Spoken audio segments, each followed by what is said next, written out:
après, le travail profond n'a rien à voir entre celui artistique et celui d'historienne, tu vois. C'est juste parce qu'il y a un espace géographique qui est commun, mais après, il n'y a pas de... Ce serait trop facile. La question du musée, non Ils traitent oui. de deux. Oui. Ils ont musée, Bien sûr, et elle travaille aussi sur le musée. Ouais. Bon, en tout cas, j'ai pas trouvé grand-chose de... Des liens Mais elle a raison, le musée... Moi, j'ai trouvé aussi que, bon, Meshagaba, il y a beaucoup de la globalisation, les voyages, la mobilité, l'action, non Mais ça, c'est parce que c'est son histoire.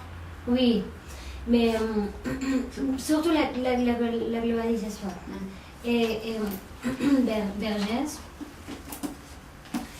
et la créolité, cette idée de créolisation, c'est un peu aussi, non, ça rejoint, c'est pas la même chose, mais c'est quand même un autre point de vue.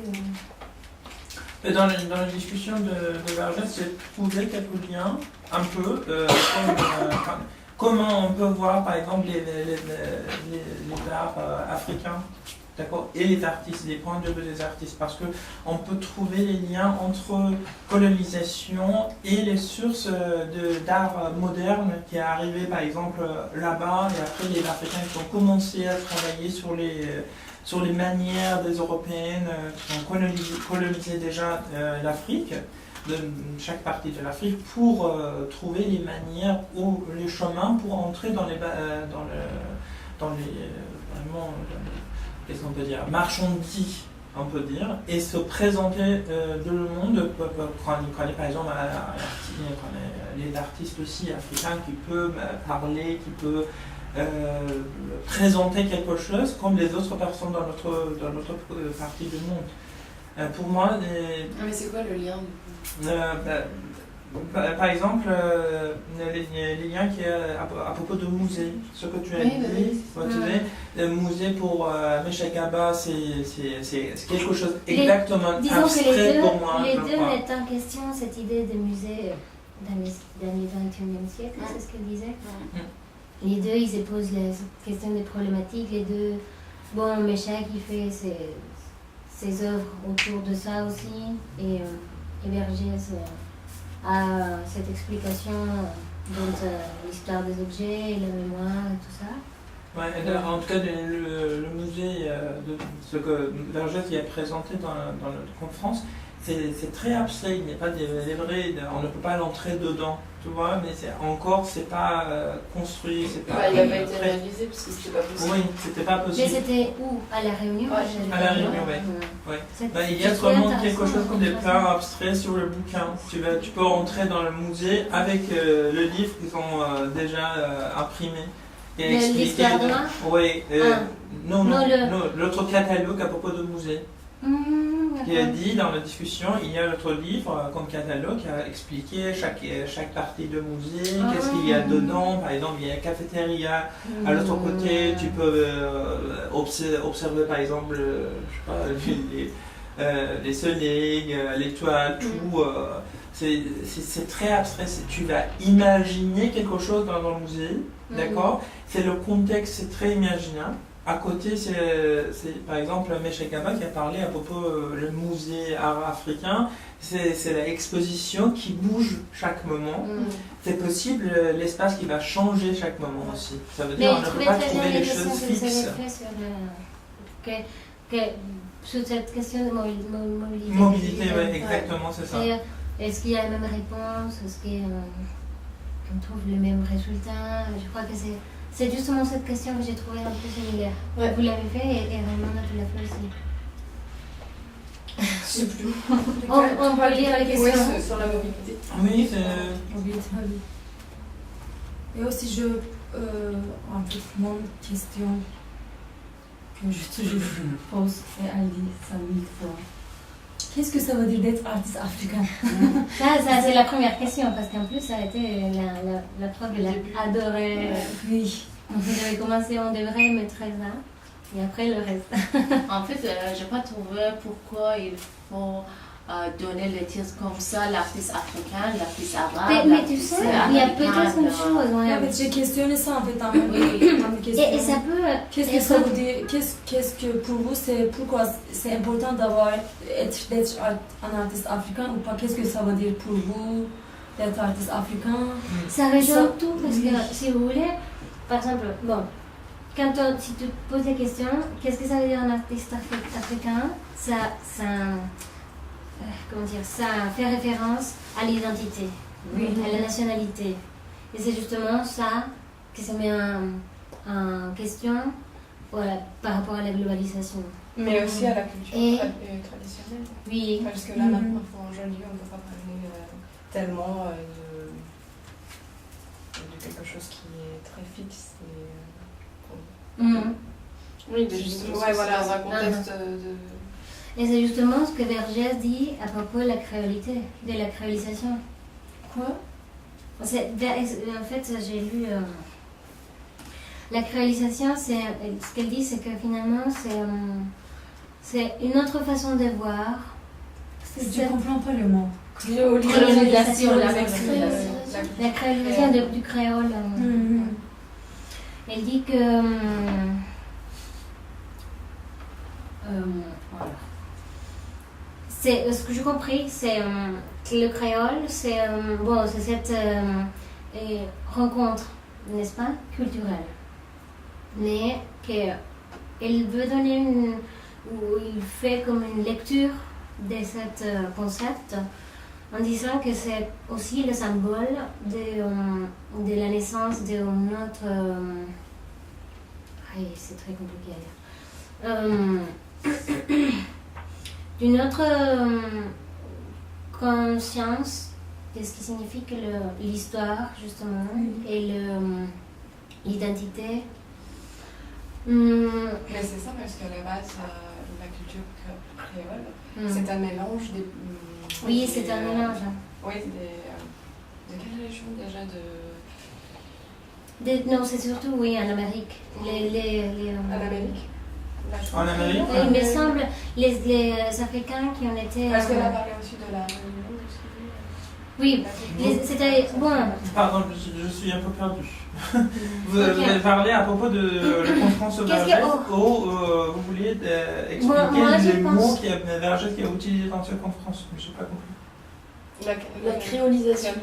C'est Vergès qui a utilisé? Oui. Ouais. En fait, j'ai lu la partie qu'elle a fait pour le truc, parce que j'avais le livre. Maintenant, je ne sais pas s'il a vraiment parlé dans sa conférence. Je n'ai pas entendu. Mais elle a parlé beaucoup de choses. Oui, elle a parlé beaucoup de choses. Elle a parlé à propos des vraiment croissance de toutes les cultures là-bas. Ouais, chinois, africains, voilà. Tu l'as mis dans ton texte, quand tu as dit ici... Portugais. Ah, tu mets celui de... Oui. Quand tu as mis ici... oui. Aujourd'hui, nous voudrons construire quelque chose ensemble, mais nous n'y arrivons pas parce que nous ne laissons pas l'alternative qu'entre la rupture et l'assimilation. C'est-à-dire où, dans une rencontre culturelle, on rejette ou on se fusionne. Mais elle dit que c'est pas ça de toute façon. Et c'est justement l'idée des palimpsestes. Avant, à La Réunion, il y avait les gens qui habitaient, mais ils sont retrouvés les Hollandais, après les Français, après les machins. Et de toute façon, ça reste de toute façon dans l'histoire des gens. Et c'est comme une autre conception de la globalisation, moi je trouve. Mais de toute façon, après c'est un avis, et ce qu'on avait défendu, c'est que pour moi la mondialisation, elle a commencé dès l'Antiquité, quoi. C'est juste que c'était une autre forme de mondialisation, mais mondialisation dans le sens où il y a des échanges culturels, marchands, etc. Et voilà, c'est juste qu'aujourd'hui c'est justement le mot globalisation. Tu sais, il faut faire attention parce que dans la colonisation, il y a une culture qui est une culture dominante. Mais là, c'est avant la colonisation. C'est avant la colonisation. Avant que la colonisation existe, il y avait de l'histoire déjà qui s'est créée. Oui, exactement. Entre les pays. Dans le cas de la Réunion. Mais avant même qu'il y ait la colonisation, la Réunion ou d'autres terres d'Afrique étaient déjà multiculturelles. En fait, exactement le lien que je trouve dans le discours de Vergès et les travaux de Graba, c'est exactement, il parle de la colonisation. mais de la mondialisation. D'abord, c'était une mondialisation et après, c'est devenu une colonisation. Une culture qui pense en haut et il est dominante. Alors, Gaba, il critique. Moi, je ne critique pas. Si. Je crois non. Non, avec le maquette qu'il a fait avec les sucres, il a dit exactement oui, c'était par rapport des esclaves qui travaillaient en Brésil, en Amérique du Sud. Je pense qu'il critique les choses en fait. Il raconte une histoire de la colonisation. Il raconte ça, mais il critique pas. Je crois que Mecha Gaba a accepté, par exemple, l'Afrique qui était colonisée. Il n'a pas accepté, c'est comme ça. Ouais, voilà, c'est ça. C'est l'histoire qui a passé dans notre pays, dans notre continent. Voilà, c'est ça. On vit maintenant dedans, d'accord. Et après, il a essayé vraiment raconter les histoires qui est passé en Afrique. En fait, c'est un point commun entre Vergès exactement, c'est ça. C'est comme que Palimpseste, Gaba qui a fait Palimpseste avec ses œuvres, et Vergès, je crois, qui a fait les palimpsestes avec ses études, avec la culture qu'il a utilisée. Autre chose, Vergès a dit qu'il faut toujours trouver une autre façon de raconter l'histoire. Exactement. Et en fait, elle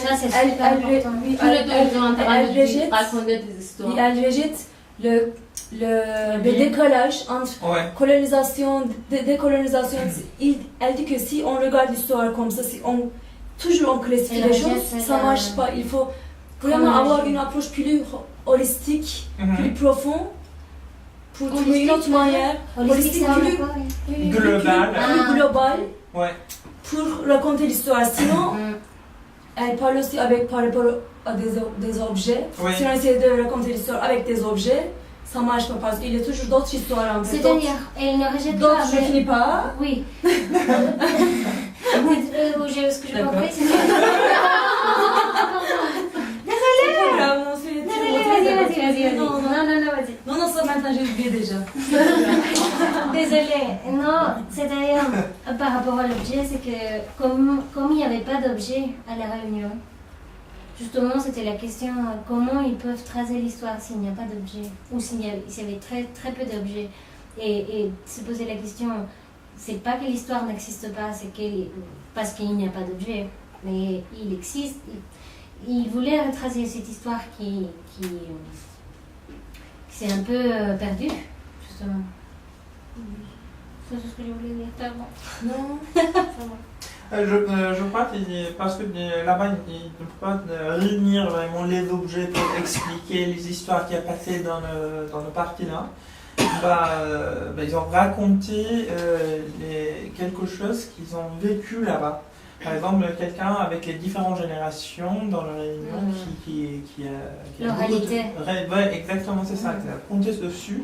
Mais par contre, par exemple en Afrique, on a trouvé beaucoup d'objets qui a mélangé avec les traditions qui étaient en Afrique, vraiment, ces traditions africaines. Et à côté, il y a les mélanges des cultures et les manières de vie aussi, manières de vie aussi en Afrique. C'était mélangé ensemble. Par exemple, quelqu'un comme Gaba qui a essayé de montrer ces mélanges-là. Tu vois, quelquefois, il a raconté à propos, par exemple, l'histoire de sucre. Et à côté, il a utilisé les symboles des féminins, tout dans le tableau, dans le film. Je ne sais pas si vous c'est bien ou pas. Oui, exactement. Et après, utiliser les points ronds de l'argent. Oui, exactement. C'est comment ils ont utilisé il a utilisé les histoires qu'il a passées en Afrique. En tout cas, Bénin, on a trouvé toutes les choses dans ses œuvres. Pas tout, mais en tout cas, voilà, c'est ça. Les bois, les chaises. Oui, c'est ça. Ah non, il est... Après, il a parlé à propos c'était très très intéressant pour moi, il a parlé à propos de bazar là-bas. Il a dit c'est installation, vraie installation là-bas qu'on peut... oui, c'est ça, c'est très bien. Ça veut dire chaque personne qui peut être comme un artiste pour présenter les objets qu'ils vendent. En tout cas, c'est la marchandise. Tu vois? Mais encore, il utilise beaucoup d'objets en fait. il passe pas ses limites en fait, je pense. Il raconte des histoires à partir des objets. Mais c'est son travail, on ne peut pas critiquer ça. Mais ce que j'ai dit, elle parle en fait plus quelque chose de plus général. Oui, oui. Pour raconter l'histoire, il faut avoir une approche vraiment très différente que maintenant, je pense. Mais on peut discuter ça peut-être. C'est quoi cette approche qu'elle raconte en fait? Parce que... il y a à la fois historique, culturel, sociologique, politique. Ouais, tout. Et du coup, aussi la relation entre la nature et la vie, parce qu'elle parle beaucoup de la nature aussi, ça me touche beaucoup aussi. Elle parle qu'on essaie de manipuler la nature, mais en fait, elle dit que c'est toujours là en fait. On ne peut pas vraiment changer la nature, il faut accepter ça, et il faut lui rajouter dans notre vie en fait, dans une autre façon. Vous vous souvenez ça? Oui.